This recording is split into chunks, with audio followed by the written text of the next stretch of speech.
Bon, je vais étudier maintenant le d'un tronc de pyramide à base parallèle.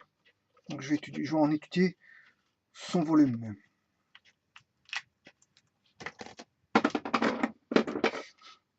Bon, comment faire pour étudier son volume, pour calculer son volume? Tout d'abord, qu'est-ce que c'est qu'un tronc de pyramide à base triangulaire, à base parallèle, pardon? Ça peut être un triangle, hein. Attention, ça peut être un triangle. Du moment qu'on a des bases parallèles, je veux dire, où sont, enfin, je peux renverser la figure, c'est pas ça, mais bon, voilà, du moment que j'ai des figures, on va dire pour ainsi dire parallèles. Bon, ici, c'est l'arête qu'on ne voit pas, donc je mets en pointillé. Voilà. Donc la face F2 et la face F1, les deux faces ici, en fait, elles sont parallèles, elles sont constituées de deux triangles. Voilà, donc c'est un tronc de pyramide à base parallèle qui sont, dire, des bases triangulaires. Bon, j'aurais pu mettre un autre volume qui est, par exemple, une pyramide à base parallèle qui serait, par exemple, un parallélogramme au-dessus et un parallélogramme en bas. Donc là, je dois relier ça comme ça, comme ça, comme ça. Voilà, et j'efface les parties non visibles arrière. Là, j'aurai la base B2 là et la base B1, voilà. Et vous comprenez que je peux mettre n'importe quelle figure du moment que la base B2 ici est parallèle à B1.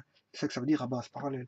Et peu importe ce que c'est comme surface, qu'on ait un carré, un triangle, un losange ou un parallélogramme, ça ne change pas dans le calcul du volume que je vais faire maintenant. Le calcul du volume, ce sera toujours de la même manière que je vais le calculer maintenant. Bon, et pour ça, il faut partir par rapport à une comparaison, par rapport à une analogie.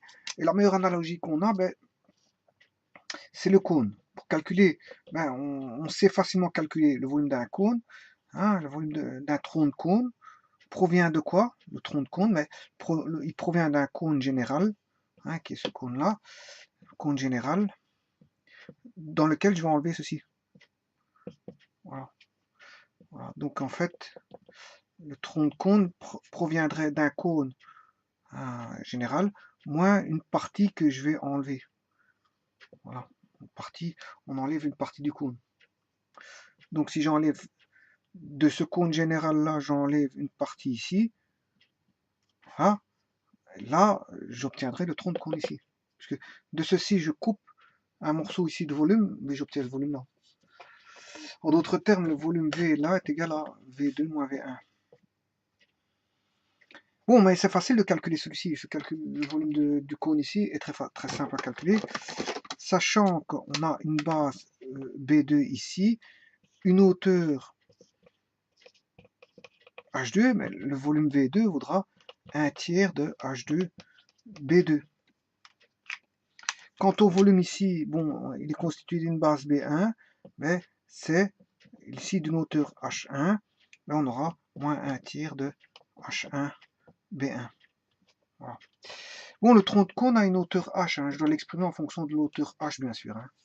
Donc il faudra m'atteler à ce que je calcule le tronc de cône en fonction de H. Mais on sait bien que H, on a plusieurs équations possibles, c'est H2 moins H1. Voilà. Donc je peux exprimer soit H2 qui est égal à H2, ce sera H plus H1. H plus H1 me donne H2, mais H1, ce sera H1, c'est H moins H2. Donc H1, H moins H2, ce qui fait H2 moins H1, H1, c'est H2 moins H. H2 moins H. Voilà. Donc, H, petit h, la hauteur du tronc de cône, c'est H2 moins H1. Si je fais ceci, la hauteur là moins la hauteur là, mais j'ai la hauteur du tronc de cône, ben, c'est vrai. H2, c'est H1 plus H. H1 plus H me donne bien H2, c'est juste. C'est vrai. H1, c'est normalement H2 moins H. H2 moins, ben, voilà, tout est bon. Voilà, en partant de ceci, normalement, je dois pouvoir y arriver. Donc, avec une similitude, je veux dire une comparaison par rapport au tronc de cône, je pourrais trouver le tronc de pyramide je veux dire, à face parallèle. Donc, je viens de voir que le volume, c'est V2 moins V1, c'est 1 tiers de H, ouais, H2 à un moment, ouais, H2B2 moins 1 tiers de H1B1. Bon, je dois partir à partir de cette expression-là pour exprimer voilà, tout le restant. 1 tiers de H2B2 moins 1 tiers de H1B1. Sachant bien sûr qu'on vient de voir à l'instant que H1 c'est H2 moins H. Donc je vais remplacer H1 par sa valeur H2 moins H. On va voir que du H2 en fait. Donc ici on a 1 tiers de H2 B2 moins 1 tiers de H1 qui vaut H2 moins H, le tout fois B1. Voilà, je vais exprimer H2 B2 moins 1 tiers de H2 B1 moins plus, moins par moins ça fait plus. Hein. Plus, ouais, hein, moins par moins, ça fait bien plus 1 tiers de HB1. Voilà. Bon, je vais mettre un tiers en évidence. Et ici, je peux sortir H2 et en faire B2 moins B1. B2 moins B1 plus 1 tiers de HB1. Ah non, ici il y a plus d'un tiers parce que j'ai sorti ici. Un tiers de... Voilà, j'ai sorti tous les tiers. Hein. Tous les tiers, j'ai sorti. Pour ne pas me trimballer des tiers, voilà. Ça fait H2, B2 moins B1, H2 plus B1, H1, voilà. Voilà. Et à partir de ceci, l'expression ici,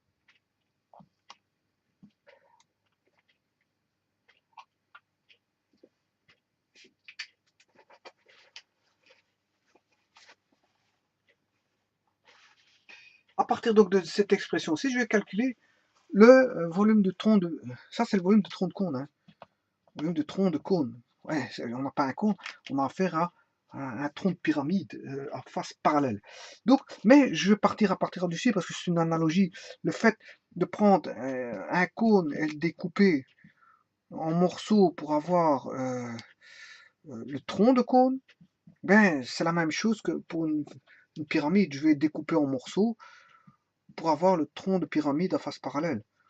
Voilà, je vais découper un morceau comme ceci, je vais en retirer le volume supérieur pour avoir le tronc de cône. Je vais prendre un volume global, enlever la partie supérieure pour avoir le tronc de pyramide. C'est la même chose. C'est la même chose. Juste que, il faut savoir une chose, pour les troncs de pyramide à base parallèle, quelle que soit la surface, il y a le théorème de Thalès qui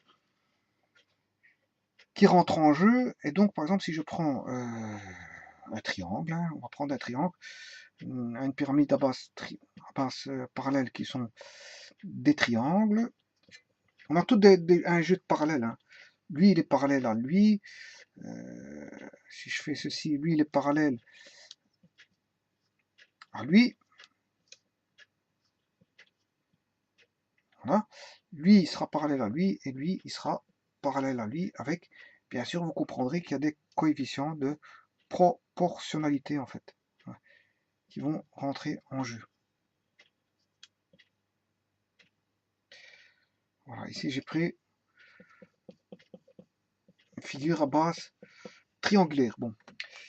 Alors, si j'avais continué la figure ici, pour avoir dire, une pyramide qui n'est pas tronquée, hein, ici elle est tronquée, mais bon, si je la considère pas tronquée, mais c'est un peu la même chose que tout à l'heure. Ici, je vais l'appeler B1 et B2 ici. Enfin, il faut que je respecte ce que j'ai fait auparavant. Je l'avais appelé B2 ici et B1 là. Donc voilà, pour respecter ce que j'ai fait avec le tronc de cône, il faut que je réappelle ceci B2 et la B1. Parce que si j'appelle ça B2 et ça B1, ma comparaison ne sera pas bien faite et je risque d'avoir des problèmes de signes au niveau des équations. Et donc, quand on a ceci, des parallèles, un jeu de parallèles, des plans parallèles avec des figures parallèles qui sont soit des carrés, des triangles, etc. Ici, j'ai une hauteur H1, là, j'ai une hauteur H. Pour revoir ce que j'ai fait auparavant, je renote ceci comme ceci. Voilà, B2, H2, qui est la forme complète, enfin la forme complète, ici, c'est la forme complète, mais le petit qui est enlevé du dessus, hein, la partie supérieure, le volume de la partie supérieure avec son hauteur H1. Ça, c'est la hauteur H2 à la pyramide complète. Voilà, et H qui est la hauteur du tronc de pyramide. Bon. Alors, il faut définir le coefficient K de proportionnalité, je veux dire, comment on appelle ça, de l'échelle de réduction. Voilà, l'échelle de réduction, c'est du Thalès. Hein. Eh bien, il suffit de faire soit le grand sur le petit ou le petit sur le grand. Bon, ici, je prends le H2 sur H1. Donc, je prends le grand sur le petit. J'aurai un K plus grand qu'un, bien sûr. Parce que j'ai pris le grand sur K plus grand que 1. Pourquoi? Parce que je prends le grand divisé par le petit. Donc, K est égal à H2 sur H1. Voilà. Mais ça, c'est, on va dire, donc l'échelle de réduction K par rapport aux hauteurs. Mais si je le fais par rapport aux surfaces, vous connaissez, vous savez que par rapport aux surfaces, c'est K carré. K carré, comme j'ai pris H2 sur H1, je vais prendre B2 sur B1. K carré vaut B2 sur B1. Voilà. À partir de là, on peut tout trouver. B2, c'est la surface, la grande surface. Hein. B1, c'est la petite surface. Voilà. Alors maintenant, sachant que K vaut H2 sur H1 et que K carré égale B2 sur B1, qu'est-ce qu'on peut dire avec ça? Que K est égal à racine carrée de B2 sur racine carrée de B1. Voilà de quoi qu'est-ce que je peux tirer avec ça. Donc, le fameux K qui est ici, ben, on peut dire que ces deux K-là sont identiques. Donc, je peux dire que H2 sur H1 est égal à racine carrée de B2 sur racine carrée de B1.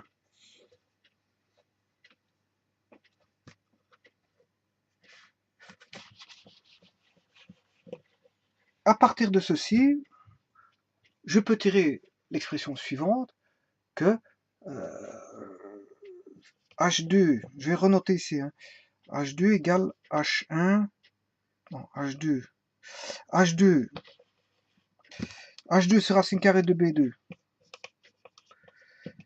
H2 sur la racine carrée de B2 est égal à H1 sur racine, le produit des moyens est égal au produit d'extrême, c'est plus facile à dire ça comme ça, H2 sur racine carrée de B2 est égal à H1 sur racine carrée de B1, voilà. Bon, maintenant, le tout c'est d'exprimer par rapport le tout par rapport à H2. Donc, H2, je vais le laisser comme ceci. Comme on a fait tout à l'heure, on a exprimé tout par rapport à H2, donc il ne faut pas changer. Hein. Si j'avais tout exprimé par rapport à H1, j'exprime ici par rapport à H1, mais comme j'ai démarré que j'ai exprimé tout par rapport à H2 auparavant, donc je vais exprimer par rapport à H2. Donc H1 va s'exprimer par rapport à H2. Mais on sait bien que H1 c'est la petite hauteur, et que H2 c'est la hauteur globale. Voilà, et que H c'est la hauteur du tronc de pyramide, du tronc de pyramide. H. Voilà. Vous voulez savoir? Là, on a la hauteur totale. Là, H1, c'est la hauteur du morceau supérieur, voilà, du volume supérieur. Voilà, et H2, c'est toute la hauteur du tronc de la pyramide complète. H1, c'est la hauteur de la pyramide supérieure qu'il faut enlever pour avoir la hauteur H du tronc de cône, du tronc de pyramide, pardon. Donc H2, H1, c'est H2 moins H sur racine carrée, bien sûr, de B1. Voilà. Donc à partir d'ici, je peux exprimer que H2, à partir d'ici, hein, H2 fois racine carrée de B1 est égal à racine carrée de B2 fois H2 moins H1. Je fais le produit de moyen, mais le produit d'extrême, je fais rien d'autre. Voilà. Donc H2 racine carrée de B1 moins racine carrée de B2 fois H2 égale moins racine carrée de B2 H1. Ah. Donc moi, je distribue hein. Racine carrée de B2 H2, je le fais passer de l'autre côté, donc il était positif, il devient moins. Par contre, ici, je le fais pas, je le laisse de l'autre côté, donc il est moins. Donc ici, si je mets en évidence, ce qui fait, je vais mettre ici, H2, je mets en évidence H2, racine carrée de B1 moins racine carrée de B2, ici, voilà, j'ai mis H2 en évidence, et je recopie moins B2, racine carrée de B2 H1, moins racine carrée de B2 H1. Comment je vais faire disparaître le moins là? Mais en fait, ici, je prends l'opposé ici, donc je vais faire H2 racine carrée de B2 moins racine carrée de B1 est égal à racine carrée de B2 fois H1. Voilà, comme ça j'enlève le moins. J'ai pris l'opposé ici. Ah. Donc, que vaut H2? Ben, H2, c'est racine carrée de B2 sur racine carrée de B2 moins racine carrée de B1, le tout fois H1. Voilà. Fois H, pardon. Il n'y a plus. Normalement, il doit.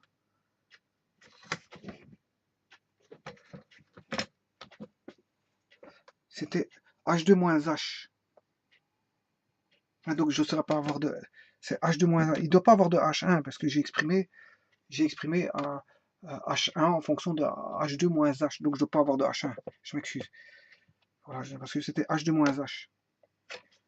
J'ai exprimé, sans faire exprès, j'ai introduit H1, mais en fait, je ne peux plus avoir de H1, parce que c'est H2 moins H. Si vous regardez la vidéo, si je me suis trompé juste auparavant, corrigez, hein, parce que c'est, en fait, la grande hauteur, c'est H2, celle du supérieur, c'est H1, et celle du tronc, c'est H. Donc, j'ai exprimé H1 en fonction d'H2, donc j'avais exprimé H1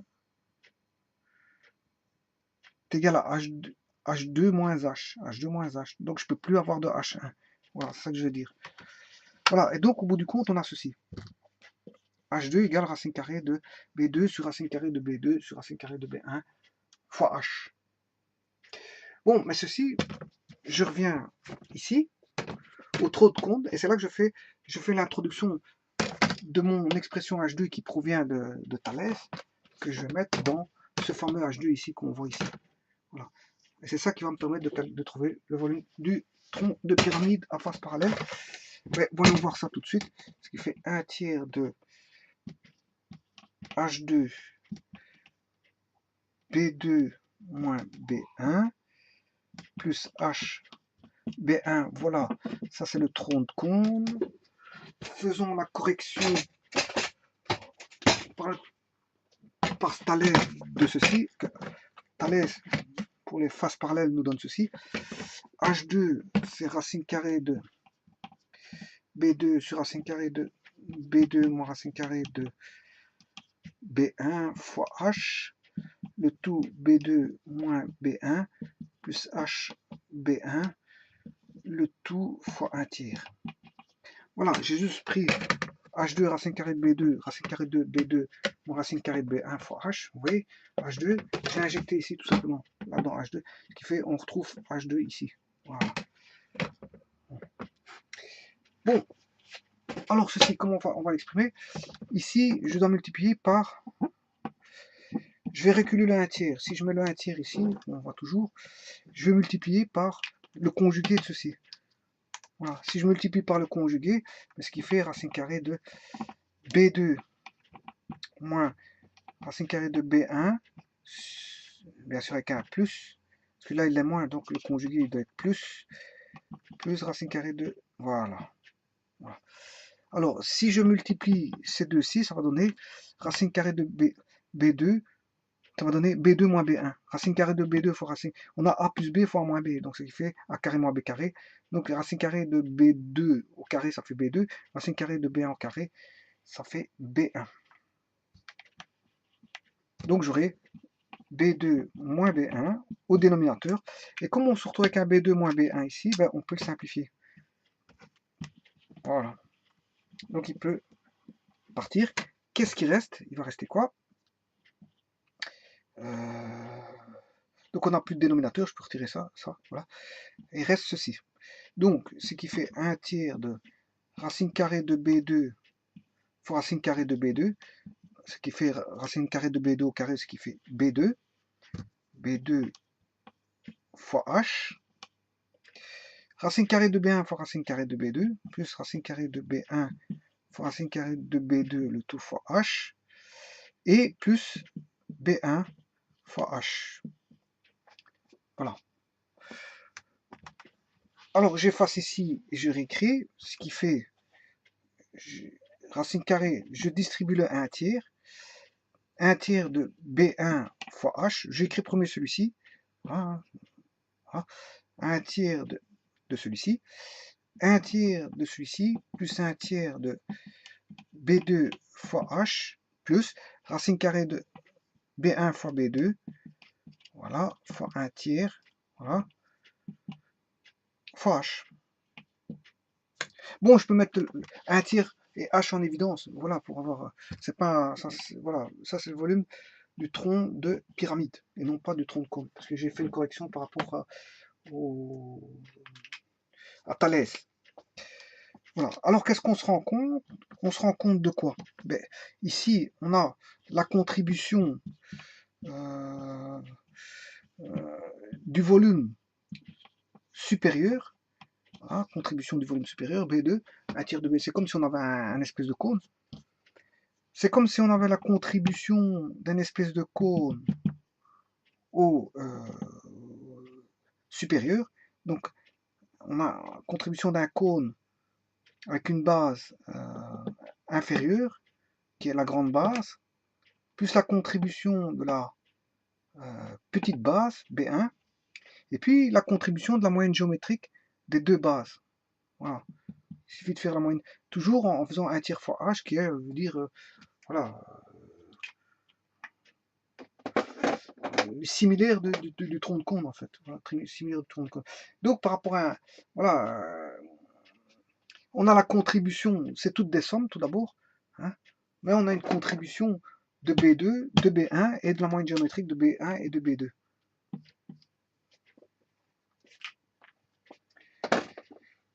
Voilà. C'est vrai que je devrais mieux dessiner, ceci, dessiner correctement. Voilà, je prends un à base, un losange.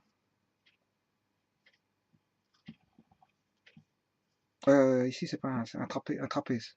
À base, trapézoïdale. Je vais mettre la petite base ici. Voilà. Je fais ceci. Voilà. Ceci.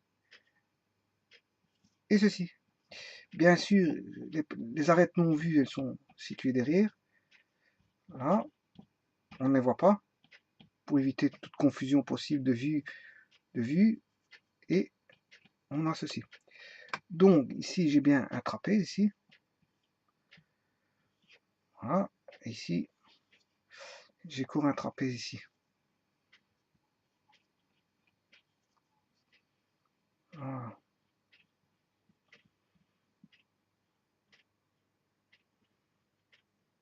Voilà. Donc, la surface, ici, c'est bien une pyramide, un tronc de pyramide à base trapézoïdale, dont la base B2, on aura B2 ici et B1. Et pour calculer son volume, il suffit de calculer la surface B2, la surface B1, faire un tiers de B1 fois H, plus un tiers de B2 fois H, et puis la contribution des deux surfaces qui vont, contribution de manière géométrique, c'est-à-dire racine carrée de B1 fois B2. Voilà, et ces trois contributions-là vont donner le volume du tronc de pyramide à base parallèle. Tronc de pyramide, je veux dire, à base parallèle. Donc ici, on l'a fait par analogie par rapport au tronc de cône. Vous voyez qu'on a été chercher un tronc de cône, on est parti du tronc de cône par comparaison, et partir de tronc de cône par je veux dire, des variables qu'on va exprimer par rapport l'une des variables par rapport à l'autre, parce qu'on a H2, H1 et H, il ne faut pas travailler tout ça. Hein, je veux dire, ce qu'on fait, c'est on exprime une des variables H2 par rapport à H1 ou H1 par rapport à H2, peu importe. Voilà. Donc on n'aura que du H2 et du H, ou du H1 et du H. Bon, moi ici, j'avais du H2 et du H, puisque en fait, j'ai tout remplacé dans H1. Bon, mais j'aurais pu faire le contraire, je trouverai la même réponse. Voilà. Mais à partir de là, je trouve une expression du tronc de cône, et quand j'ai trouvé le tronc de cône, voilà, le tronc de cône, ben, j'exprime de la même manière, en jouant sur les variables toujours H2 et H1. Attention, si dans le tronc de cône j'ai substitué H1, ben dans Thalès, avec le rapport d'échelle K, je devrais exprimer de la même manière, H2 en enlevant H1, donc en éliminant H1. Si j'élimine H1 dans le tronc de cône, je dois éliminer H1 dans le dans Thalès, avec l'échelle de réduction. Si j'élimine H2 dans le tronc de cône, je dois éliminer H2 dans dans le Thalès. Voilà. Et le Thalès, c'était juste les échelles de réduction. Hein. C'est K. Enfin, ici, c'était une échelle d'agrandissement parce que j'ai pris le grand sur le petit. H2 sur H1. C'est l'échelle d'agrandissement, pas de réduction, je m'excuse. Mais si j'avais pris H1 sur H2, ben c'est l'échelle de réduction. Moi, j'ai pris l'échelle d'agrandissement. Alors, si je prends K carré, mais ici, je dois prendre, comme j'ai pris le grand sur le petit ici, je dois prendre le grand sur le petit, B2 sur B1. Voilà. Et donc, si j'exprime H2 en fonction si j'élimine H1 et garder H2, ben, il restera plus qu'H2 et H. Voilà. Et à partir de là, bon, je trouverai, je veux dire, en exprimant, je veux dire, en rejetant dans, voilà, en exprimant H2 en fonction de H dans la pyramide en base parallèle, j'élimine H2. À la fin, je n'ai plus d'H2. Je n'ai plus du H. Vous le voyez ici, je n'ai plus du H. Puisque j'ai éliminé H1 au départ, en exprimant en fonction de H2, et puis j'élimine H2 tout simplement, et j'exprime tout en fonction de H. Donc c'est assez simple comme démarche. Mais le tout, il ne faut pas se tromper dans le tronc de compte si on commence à remplacer H1, et puis si on fait la comparaison, et puis que dans le tronc de pyramide à base parallèle, je commence à remplacer par H2 alors que je l'ai remplacé par H1 dans le compte, ou inversement, si je remplaçais dans le tronc de cône par H2 et que je remplace par H1 je fais l'inverse, eh bien, vous comprendrez que ça ne marchera pas. Hein. La démonstration ne marchera pas. Voilà. Vous allez avoir des incohérences et voilà. Si on fait quelque chose d'un côté par rapport à une variable, il faut le faire de l'autre côté par rapport à la même variable. Voilà, pour éliminer. Voilà. Et à la fin, vous éliminez tout. Quand on a éliminé H1 du tronc de cône et H1 dans le tronc de pyramide, il restera H2. Et H2, on s'élimine facilement. Il s'élimine facilement. Voilà. Et comment il s'élimine? Ben justement par l'expression ici, grâce à ça. On élimine H2 grâce à ça. Parce que on exprime H2 par rapport à H. Ici, il est encore marqué H1, mais rappelez-vous que H1, H1 c'était la petite hauteur, H2 c'est la grande hauteur, voilà, donc et H c'est la hauteur du tronc de pyramide. Donc H1 c'est H2 moins H. H2, voilà, H2 moins H. Voilà, H2. Et là, je vais exprimer en fonction, H en fonction de H2. Donc, je peux éliminer H2 facilement, puisque H est exprimé en fonction de H2. Je peux éliminer H2, puisque H2 est exprimé en fonction de H ici. Si je remets tout, vous allez voir les calculs comment j'ai fait, mais H2 je peux l'exprimer en fonction de H. Donc quand je remplace H2, H1 il est éliminé, parce que vous voyez, grâce à cette expression-là, H1 est éliminé, mais H2, quand je veux le remplacer dans l'équation voilà, de